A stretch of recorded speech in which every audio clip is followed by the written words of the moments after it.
Hello and welcome to this very special show. Today I'm in conversation with Mr. Gautam Singhania, who's the Chairman and Managing Director at Raymond Group. Mr. Singhania, great to have you on the show, and thank you very much for talking to BTVi. I'll begin by asking you about your passion, and your passion for fast cars is well known. You, of course, have also been the first Indian driver to win the race in Ferrari Challenge Europe Championship in 2015. We all know you as somebody who's enthusiastic and equally driven. When do you find time, and when did it all start, like your love for cars? I really want to know that at the start. Well, I think I've had a passion for cars since I was a child. It's well documented that I used to have a go-kart, and I started with that, and then a Premier Padmani. But then slowly moved on to a bit of racing locally. But then time was never there, and dived into business, learning business, and that became a priority of life. It's only 3 or 4 years ago I said that, I got the bug again. I said, let me just go and, I always had it in me to say that I want to know how good I am on a global scale. Are we just, quick or not quick? It was one of those personal ambitions, and that's how this whole thing started, about getting in the Ferrari Challenge and racing there. So I think overall it was, one of those things that made me much more disciplined today, changed the way I live. The fallout of that has been that I've become very fit, which is something I always wanted to become. And then when you take up any sport, and if you're going to compete in any sport at a pro level, you bring in a lot of discipline into your life. Absolutely.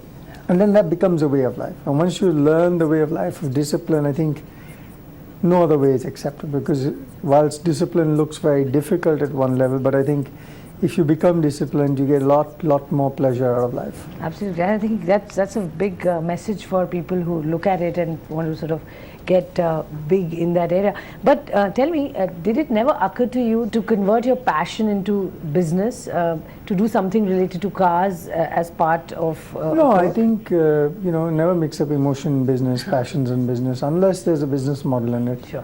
It's very easy to go, because most people who've done it for an emotional reason have made the wrong decisions. Unless you got scale in that business and you're willing to go the long run and look at it as the business. If you're passionate about your business, it helps.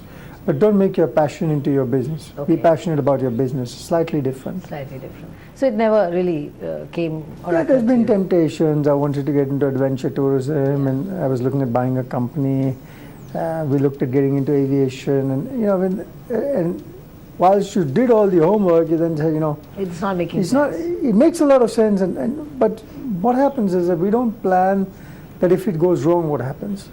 So we always hope for the best, but you got to plan for the worst. And if we've done in the past, I've done small businesses. When you're too passionate about something too small, there's a disproportionate of time investment in it.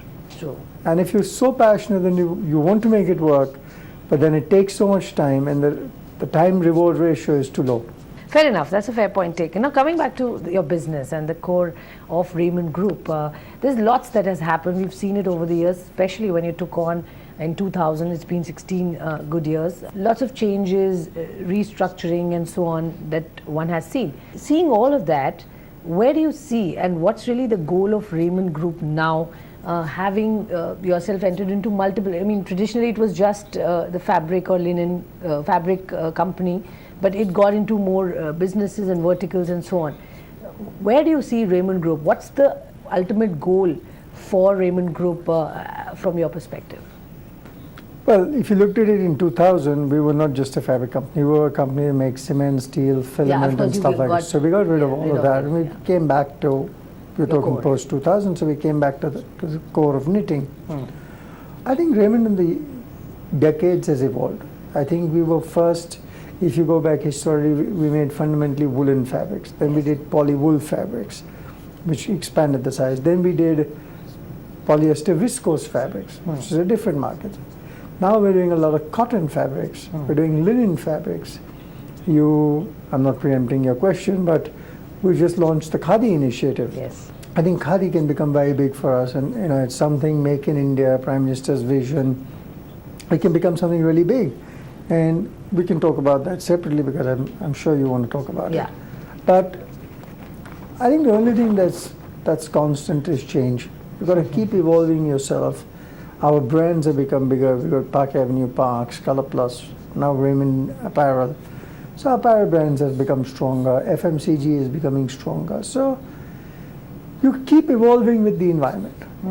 But you want to stick to being a hardcore fabric and linen? Yeah, so we are a textile apparel company. So I'd say a lifestyle company. So FMCG is part of the lifestyle space. Now, where this lifestyle can expand to is a different discussion. But right now, I think we've got enough on our plate if you just focus on the fabric and apparel That's part right. of it. So there's enough and there's lots, and hence I want to understand from you what is the focus area that you would want to sort of engage in to grow from I think there. apparel is a big focus area. Yeah. It's a huge area where we've got the power of two brands which we've decided. We've got 4 major brands. We're focusing on 2. We're focusing on Raymond and we're focusing on Park Avenue. Yeah. And I see these 2 brands can become really big. Now Raymond per se is a very big brand already. That's right. So to do apparel in that is a natural progression. Park Avenue is the #1 brand today in the country. That's growing. Parks is growing in a completely different niche and Color Plus is growing in a different niche. So I think each of our brands has got a unique proposition. And they're doing well in their respective. They're doing well in their respective spaces. Sure. But what about the challenges? I mean, especially when we are talking at a day and age where there's constant evolution and constant technology. Without challenges, there's no fun in life. Yeah. So how are you dealing with those? But that's part of life. I mean, you wake up and there are challenges, and you just have to deal with it with a cool mindset and say this is life. You don't stress too much about it. Sure, you don't stress. But what's the plan to counter the impact of, for example, the e-commerce players, and how do You keep evolving your strategy. I personally do not believe so strongly in the e-commerce. I have a very different. Okay. There are 2 parts to it. How much are you going to get venture capital guys to fund your losses and just go after customers? Exactly the same thing that happened with the valuations on .coms. Yeah. Where I see, so if you take this whole space, if there's a business model like Uber, I believe in the Uber model because what it's actually doing, it's increasing efficiency of an asset. Correct. And it's providing a very serious convenience to a person at a cost. Sure. Which is a workable business model in my opinion. But if you're going to try and sell t-shirts bought at 100 rupees and selling it at 80 rupees and 20 rupees funding that is coming from some long-term back, I don't believe in that. So this will be a dynamic space. Eventually, if it costs 300 rupees to make a shirt, it's going to cost everybody 300 rupees to make the shirt. I have the capability of design and heritage in what I do. An e-commerce player doesn't have that. He understands the platform. He understands the sales. He doesn't understand how to make clothes. That's what I do. Number 2, in India, people still want to go into a shop because it's an experience. Yeah. They're not confident. Indians are generally not confident. So they will go with their wife and their kids. They'll drape the fabric, say, "Kaisa lag raha hai? Am I looking good in this?" They like to wear. This is a very big confidence building exercise which e-commerce cannot give. And there's lots that you can do with it, of course. Coming back to understanding from you the kind of growth and the potential and the scale and expansion that you're looking as far as the domestic business goes. We'll talk about that first and talk about the Khadi India tie-up, for example. You said Make in India is one theme that you're working on and you believe that there's a great potential there. But this is one of the partnerships in that field. So help us understand and elaborate a bit on it, and whether you are looking at more such small tie-ups, and if yes, what's the thought process? Let's first talk about Make in India and then we'll talk about Khadi because Sure. I hear 2 questions. So let's talk about Make in India. I think India per se is a very large market. So 1.3 billion people, it's 15-17% of the world. It itself is a very big market. It's the right country in the right place. So short term you can have whatever happening, but long term I still believe that manufacturing and consumption in this market is of importance. Sure. Let's talk about Khadi for a second. There are 11 lakh people that are employed in the Khadi industry. Khadi today has a particular perception of Khadi, whatever it is. It could be X, Y, Z, but there is a particular perception of what Khadi is. Sure. Raymond is a very strong brand.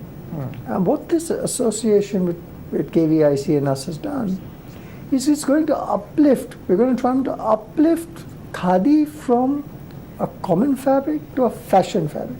Right. And this is exactly what Prime Minister said in his speech, that can we make khadi to fashion? And you're able to achieve that, do more value addition, then these 11 lakh people at the back get better realization for their products. And hence it makes it strategic And it fit. makes it strategic for us. So if in a khadi emporium tomorrow you saw khadi and then you saw a premium khadi from Raymond, you're suddenly changing the perception. Fair enough. Fair enough. So that's the thought process behind this tab for sure. How many stores are you looking at adding? I mean, there's already quite a lot of number that you have, but going forward over the next 3, 4, 5 years, what's the So outlook? it's a dynamic situation Sure. again. We have about 1,000 stores now. Yeah. And I think we have maybe 100 stores this year we would look at. But you know, when there are upheavals and etc., things slow down sometimes. Sure. But having said that, our different brands have different strategies for store growth. In fact, we've just been working on something very unique to try and enhance the way we can grow our stores. So if that experiment is successful, I think the pace of stores will improve.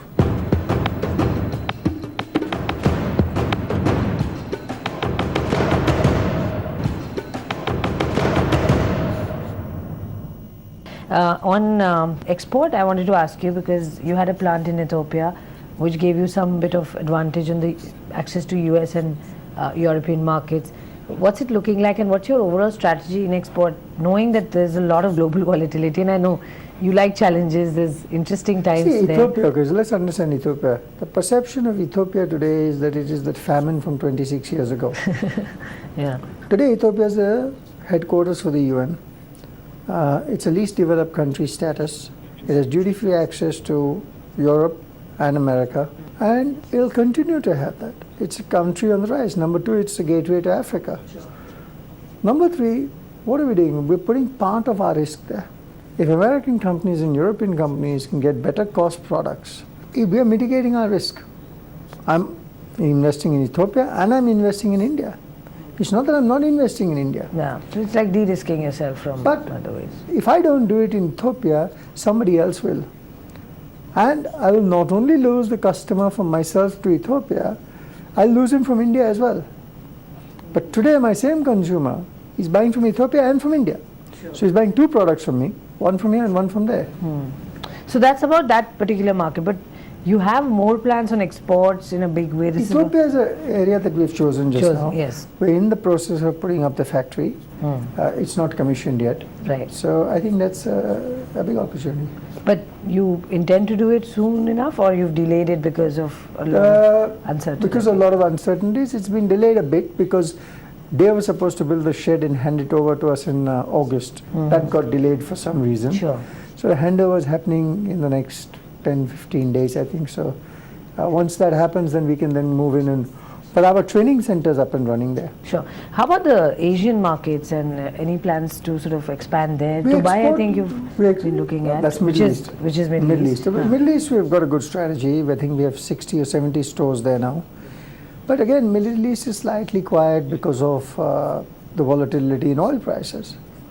I'm told that even tourism now is really collapsed, and hotel rooms have slashed 50%. So the Middle East has also become a volatile place. I think they've overhyped themselves for 2020, and Dubai is not cheap anymore. No. Dubai used to be a very cheap destination as an alternate, but it's extremely expensive. And I think people are now traveling in India. If I look on a macro level, why would I go to Dubai when I can go to Goa? I spend more time in Goa than I just don't go to Dubai.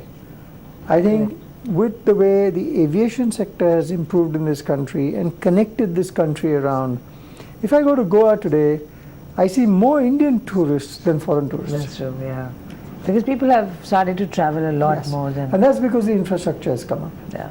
Talking about the Asian market, is there a scope? And we're not focused on the Asian market today because Thailand and all have their mom and pop tailor shops, and that's the way they are. Okay. Not looking at that. What about the FMCG space? You did mention that's one area, but what are your bigger plans in that area, and when do we see you become a big, full-fledged FMCG player? Today, our FMCG business really backs up our lifestyle business. So, bulk of the FMCG business is under the Park Avenue brand. Right. Now, we have 4 brands, and I've actually took a ratio of apparel sale to FMCG sale, you can work out the maths, the headroom is huge. That's true.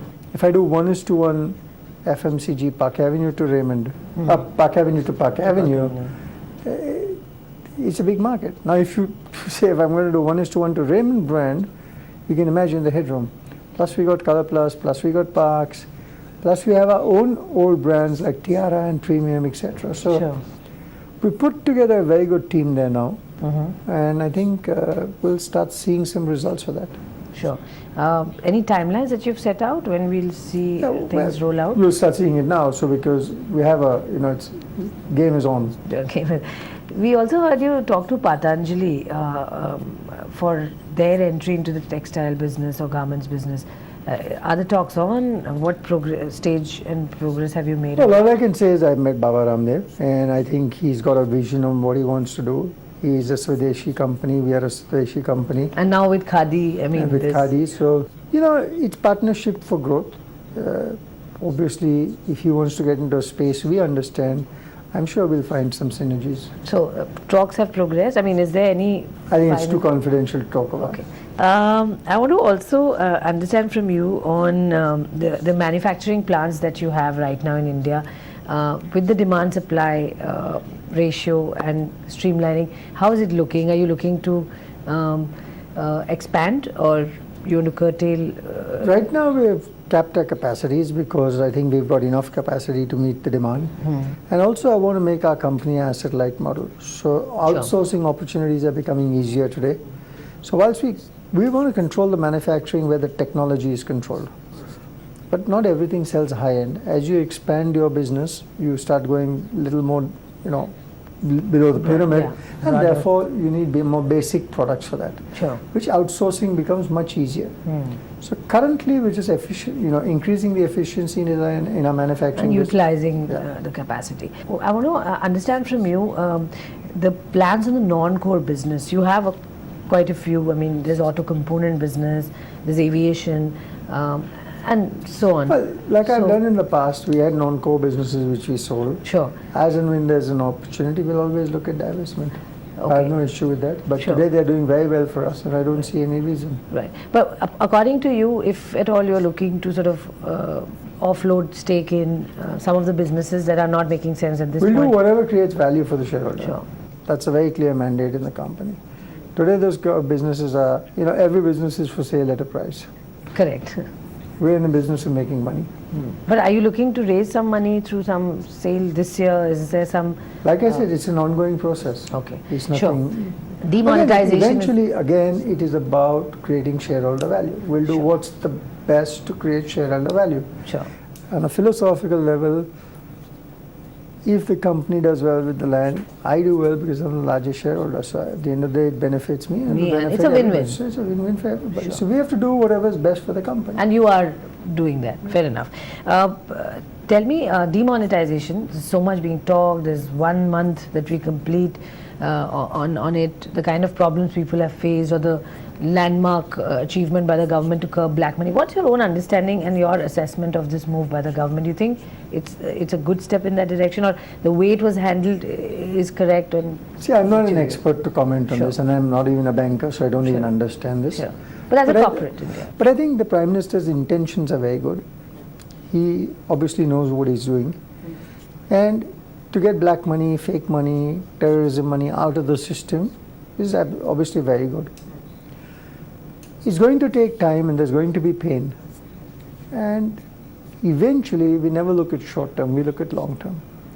So, if this is going to give long term benefit, which is what all the economists say and the bankers are saying, etc., then I think it's very good for the country. Even the short term pain is something that will eventually die out. No pain, no gain. At the end of the day, if there's no pain, there's no gain. If any landmark decision you want to take, whether it's going the first day you want to go to the gym or whether you want to demonetize, it's going to start with pain. Sure, good point. On the GST bit, because again that's very interesting, taxation finally coming under one umbrella, but there's so much back and forth, and the latest we hear is that the government is now looking to sort of push the timeline beyond the April 1st because they're not able to get consensus.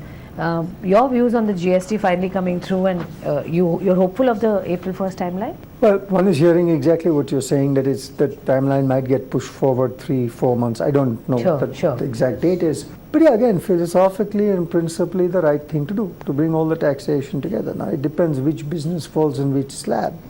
So in short term, it could be inflationary. I don't understand the exact implications, but it could be inflationary. But again, long term, it will settle down.